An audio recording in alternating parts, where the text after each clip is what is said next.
வனாந்திரத்தின் வழிகள். இதோ நான் புதிய காரியத்தை செய்கிறேன். நான் வனாந்திரத்திலே வழியையும் அவாந்திர வெளியிலே ஆறுகளையும் உண்டாக்குவேன். ஏசாயா 43:19. எனக்கு ஒரு பாதை திறக்காதா? எனக்கு ஒரு வழி பிறக்காதா? எனக்கு ஒரு நன்மையான காரியம் நடக்காதா? என் குடும்பத்தை கர்த்தர் மேன்மைப்படுத்தி உயர்த்த மாட்டாரா போன்ற பல கேள்விகள் உங்களில் எழக்கூடும். ஆனால் ஆண்டவருடைய வாக்குத்தத்தம் என்ன? நான் வனாந்திரத்திலே வழியையும் அவாந்திர வெளியில் ஆறுகளையும் உண்டாக்குவேன் என்பதே ஆகும்.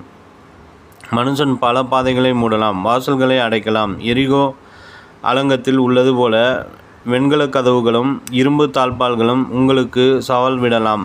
அந்த நேரத்தில் கர்த்தரை நோக்கி பாருங்கள். எந்த இடத்தில் வழி திறக்காது என்று நீங்கள் எண்ணினீர்களோ அந்த இடத்திலேயே அவர் வழியை திறக்கச் செய்வார். இஸ்ரவேல் ஜனங்கள் எகிப்திலிருந்து வெளிவந்தபோது சிவந்த சமுத்திரக்கரை வரையில் வந்து அதற்கு மேல் போக வழியில்லாமல் திகைத்து நின்றார்கள். முன்னால் சமுத்திரம், பின்னாலோ தூரத்தில் வருகிற எகிப்தின் இராணுவம். 2 பக்கங்களிலும் பெரிய மலைகள். எகிப்தியரின் கையில் விழுந்து மடிவதா அல்லது சிவந்த சமுத்திரத்தில் அமிழ்ந்து இறப்பதா என்று தெரியாமல் அங்கலாய்த்தார்கள். கர்த்தர் மோசேயை பார்த்து, உன் கோலை சிவந்த சமுத்திரத்துக்கு நேராக நீட்டு என்று சொன்னார். நீட்டிய போது சிவந்த சமுத்திரம் 2 பிரிந்து வழி உண்டானது.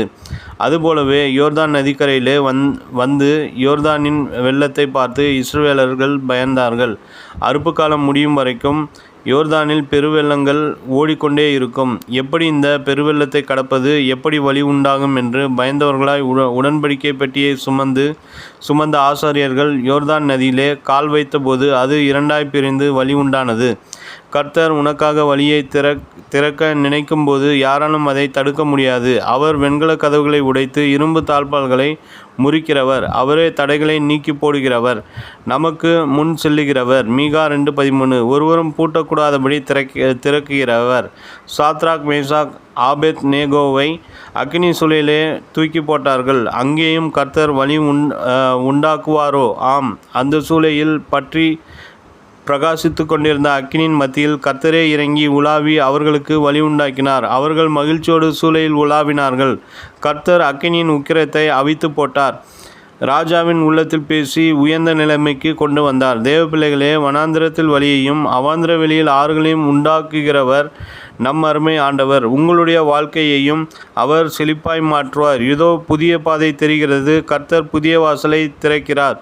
ஒருவனும் அதை பூட்ட மாட்டான். நினைவிற்கு, வனாந்திரத்திலே தண்ணீர்களும் கடு வெளியிலே ஆறுகளும் பாய்ந்தோடும். வெட்டாந்தரை தண்ணீர் தடாகமும் வறண்ட நிலம் நீரூற்றுகளும் ஆகும். ஏசாயா 35:6-7.